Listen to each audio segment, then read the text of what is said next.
So this is a LG dryer, and the complaint on this, as you can see, we're running the unit with the door open, and right now the unit is on sensor dry. So sensor dry is basically the automatic function on your dryer, and as your wet clothes, when it's rotating, it hits that sensor and it changes the amount of time that you have on your dryer. For example, let's say you have your dryer on for 40 minutes and the clothing are taking forever to dry. The sensor dry will adjust according to the dryness. As you can see right now, it's down to 19 minutes. And pretty soon you'll see it where it drops down to 2, I think. Or, yeah, there it goes. So that's not working properly. So the door was open. We cleaned the sensor. A lot of times when you have a lot of fabric softener, dryer sheet, they will affect the sensor. So if you're experiencing issues with your sensor dry, go ahead and wipe those sensors with alcohol and see if that changes anything. So I continue to watch and do another test on time dry, and the unit ran better. So the moisture sensor section on the board was not getting a signal. So I decided to open the unit up and take a look. So as we go along, you'll see pretty much what the issue was and how I fixed it. And at the end of the video, you will see how the sensor drive portion took longer to drop down to the 19, and then I think it went to 18. So the numbers were actually going better incrementally. So that tells you that the unit is now functioning and working properly. So to remove this unit, it's a little bit tricky. You do have 2 screws in the back, and then you get a putty knife. Once you remove those 2 screws, get a putty knife and insert it in the front.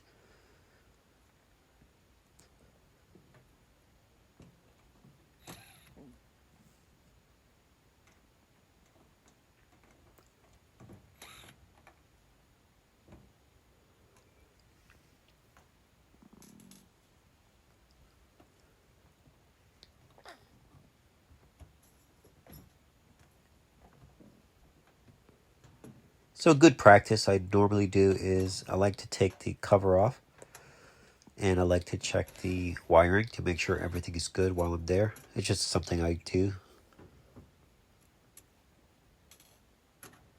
So on this LG, you insert your putty knife once the screws are removed, and you just push backwards, and you have the top exposed.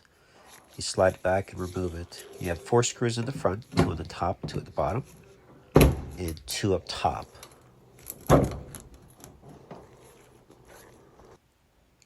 Now, you also have 3 screws in the back, 1 by the board, and 2 on the end. Those are Phillips.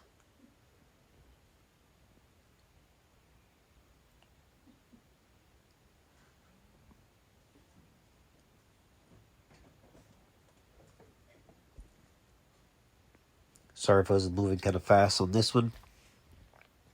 And of course, 2 screws right there to the front on the top. Don't forget the door switch, unplug that. And then you just lift and remove.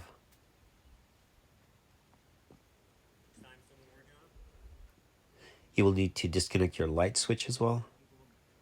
Now you can see this dryer is pretty linty. It's not really dirt, I guess. And that's the element. You can see the lint sitting on it. That's dangerous. That is not good.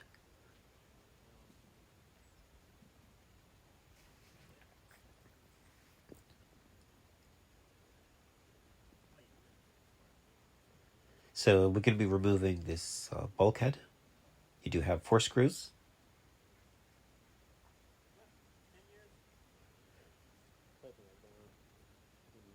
And you will see the issue with the moisture sensor shortly.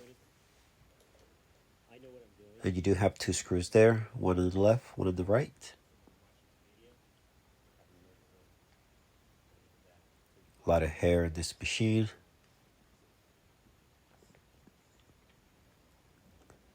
Now the moisture sensor wire apparently has gotten caught up because of the hair that was underneath the machine, and it actually has pulled that sensor wire. That sensor wire should have some slack and loose to it, and you can see it's super tight. So I'm going to disconnect one end of it, but it is still wrapped up around the roller. As you can see, give you a better angle here.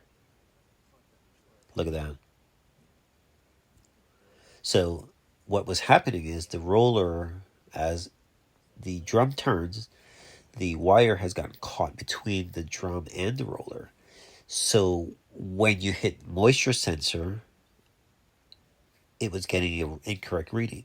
So it was shorting out and turning off prematurely because the sensor portion obviously was not working. So, and it was actually mimicking heat when you're on air fluff. So if you hit air fluff, you would get heat, which you're not supposed to.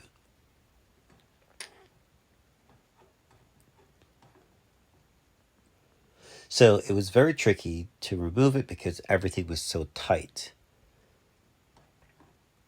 So if you run into this, which I doubt, but you never know, take the roller off, as you see I do. And you do have one Phillips screw there. Once that's off, we're able to get to that roller. You remove the roller first.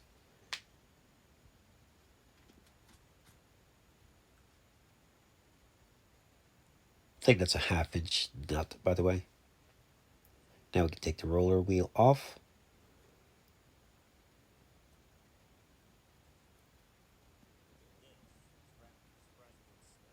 Look at that.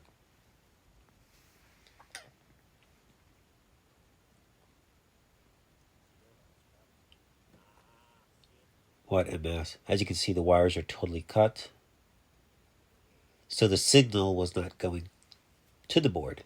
So that was why I opened it up. It made no sense. I wanted to take a better look because those sensors, they communicate with those wires, and those wires send a signal to the board to dictate how wet or moist the clothing are or not.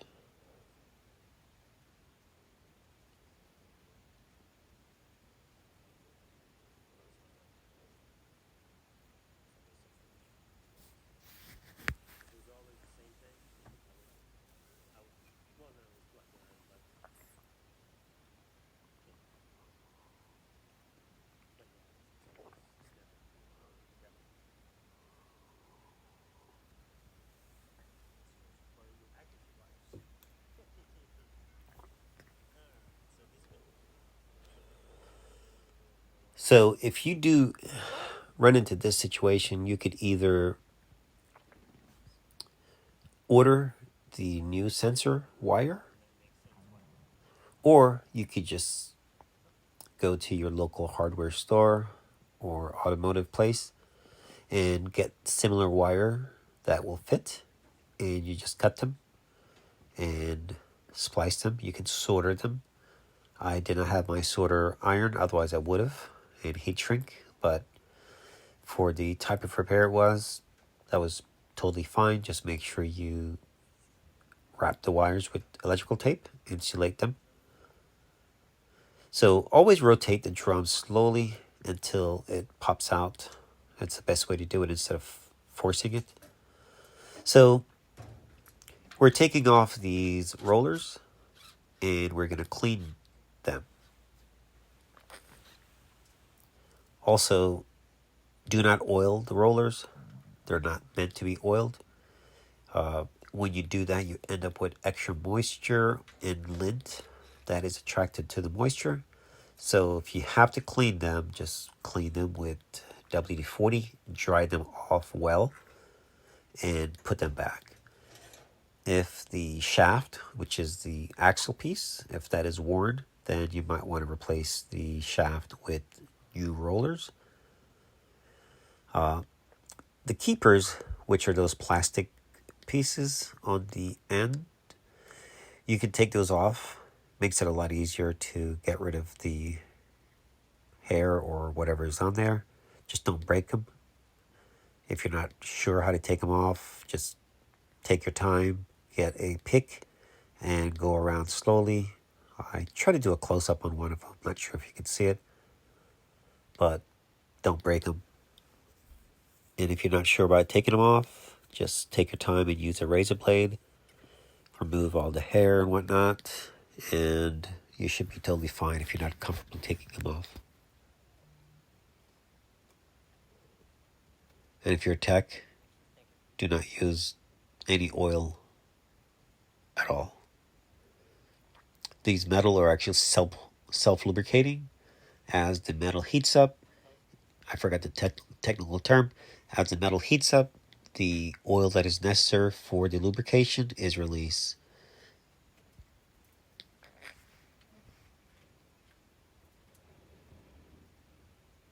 So we're putting on back this roller, and I think, make sure you don't forget the washer. That washer actually acts as a lock washer.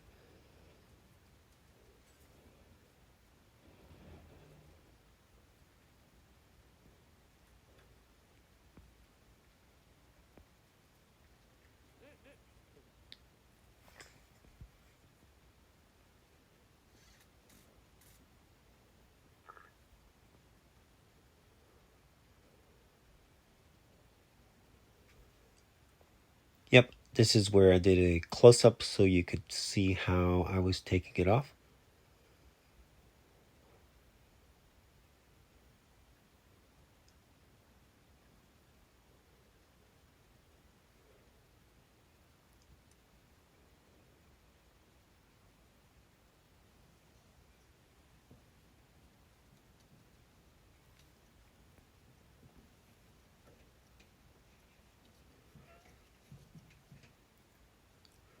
Removing and putting on the belt, just in case somebody needs it.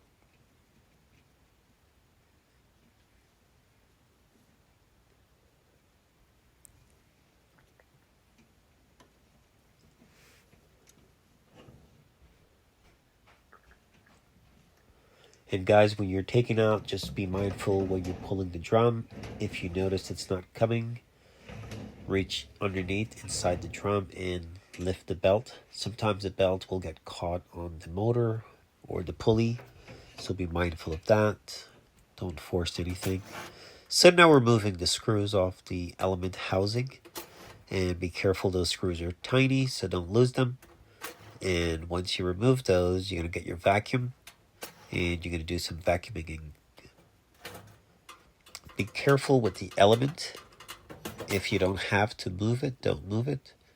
You can vacuum under it, or you can grab your blower or vacuum. It should have the ability to turn the vacuum into a blower. So you just flip it backwards, or get a shop vac will definitely have the attachment, and you can turn it into a blower. And what you want to do, you want to blow your housing, which is where the element sits. Blow all that out. Make sure there's no lint sitting on the element. And be careful, don't move your element too much if you're not careful. Be mindful. If you do lift it, be careful. If you damage that element, when you put it back together, it's going to be shorted out and you're going to have issues. So be very careful.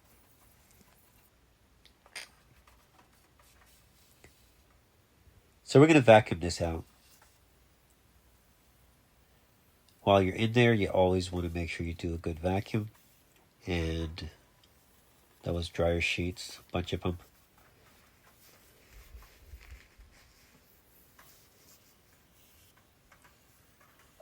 And once you're done, turn your blower around and pay extra attention to the motor. You want to blow the motor out. You want to blow from the top of your element, that screen opening. You want to blow that out. towards the element, get it nice and clean, and of course make sure you blow the motor out. That is one of the areas that love to hold a lot of lint, so you want to pay special attention there.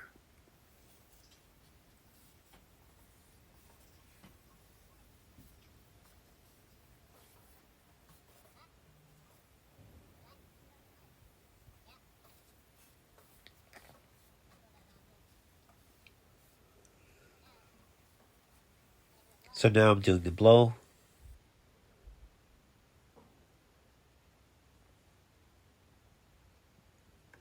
As you can see, just make sure you wear a mask. It does get pretty linty. I was holding my breath. I did not have my mask on, but make sure you wear one.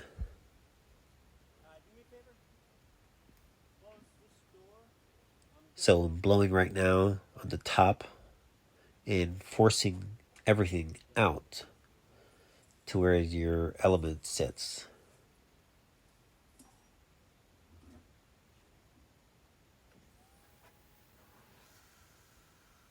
There we go.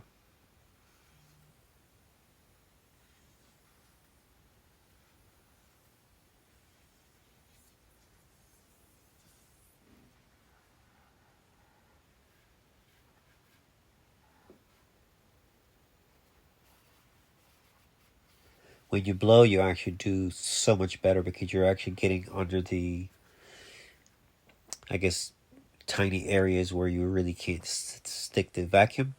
So when you blow it out, you're blowing and you're doing a really good job. Everything gets cleaned.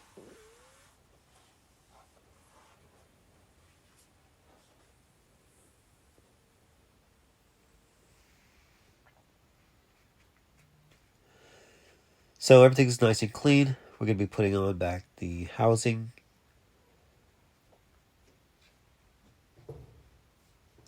Check your rollers, make sure they're all nice and smooth. If they're loud or shaky, rattly, then you need to replace them.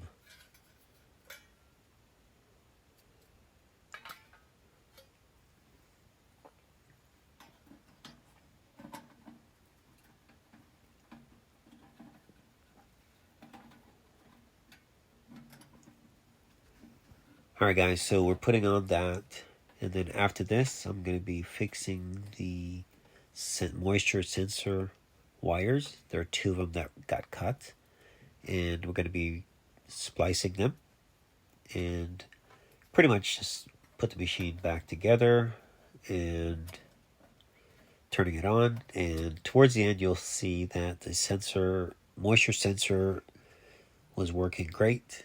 In fact, I did touch base with the customer and he said everything is working great.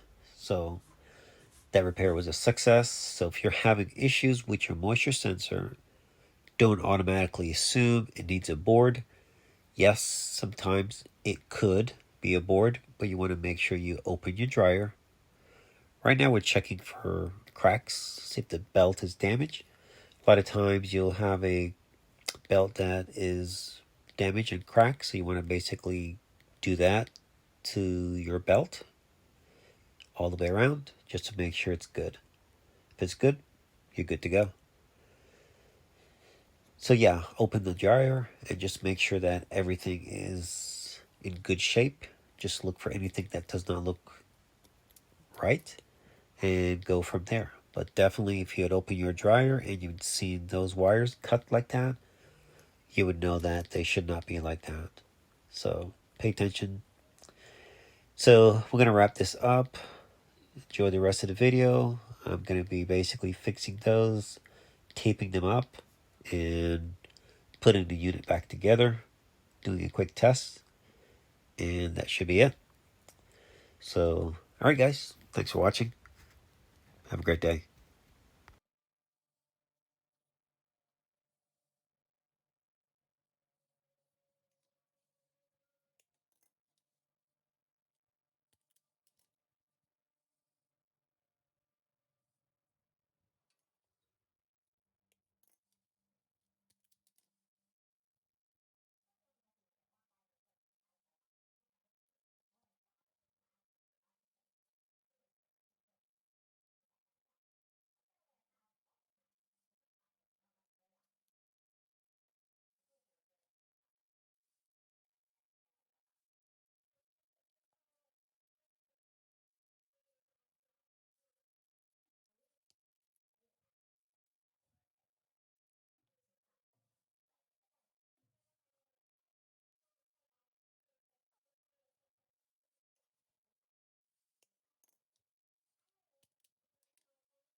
Just wanted to say something real quick on the wires being connected. I want to keep the wires at the same size and pretty much close to the same length as well. And also, I wouldn't recommend actually using any heavy duty connectors for joining the wires, just because they could impede the signal going back to the board. So try to keep things as original as the wires were. And if you can't, then I would recommend you just replace the entire harness. You can order it. In fact, I will leave a part number to that just in case.